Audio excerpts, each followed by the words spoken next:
everyone நம்ம இன்றைக்கி பார்க்க போகிறது ஐயில் ஃப்ரண்ட் லோட் வாஷிங் மிஷின். இது ஃப்ரண்ட் லோட் வாஷிங் மிஷினில் 6.5 kg. இது பார்த்திங்கன்னா மொத்தம் டோட்டல் 3 போர்டு வரும். இது பார்த்திங்கன்னா நம்பர் 1 போர்டு, நம்பர் 2, நம்பர் 3. அதாவது இது பவர் போர்டு, ஐபிஎம் போர்டு, இது பார்த்திங்கன்னா கண்ட்ரோல் போர்டு. ஸோ நம்மளுக்கு இன்றைக்கி எரர்னா பார்த்தீங்கன்னா FC1 FC2 பார்த்திங்கன்னா கம்யூனிகேஷன் எரரு.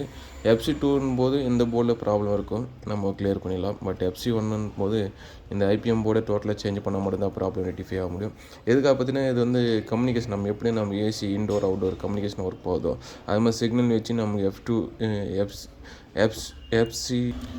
FC2 எரர் சீக்கிரமாக ரெக்டிஃபை பண்ணிட முடியும். பட் FC1 கொஞ்சம் காம்ப்ளிகேட்டடாக இருக்கும். ஏன்னா நம்ம இன்வெர்ட்டர் போர்டில் தான் பிரச்சனை இருக்குது.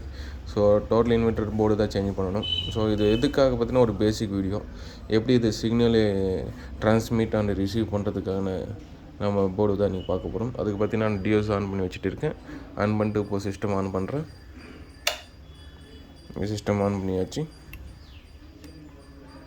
இன்னும் கொஞ்சம் நேரத்தில் பார்த்தீங்கன்னா FC1 எரர் வந்துடும்.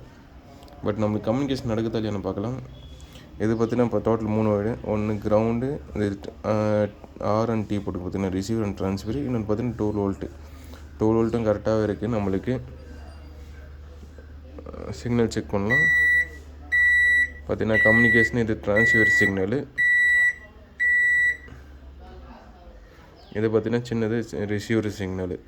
இது மாதிரி 2 சிக்னலுமே கரெக்டாக இருக்குது. பட் இருந்தாலும் FC1 தான் எரர் வருது.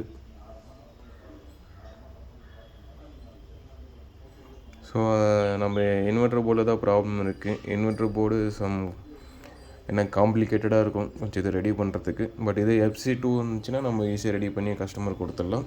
ஸோ இது ஒரு பேசிக் வீடியோ தான்.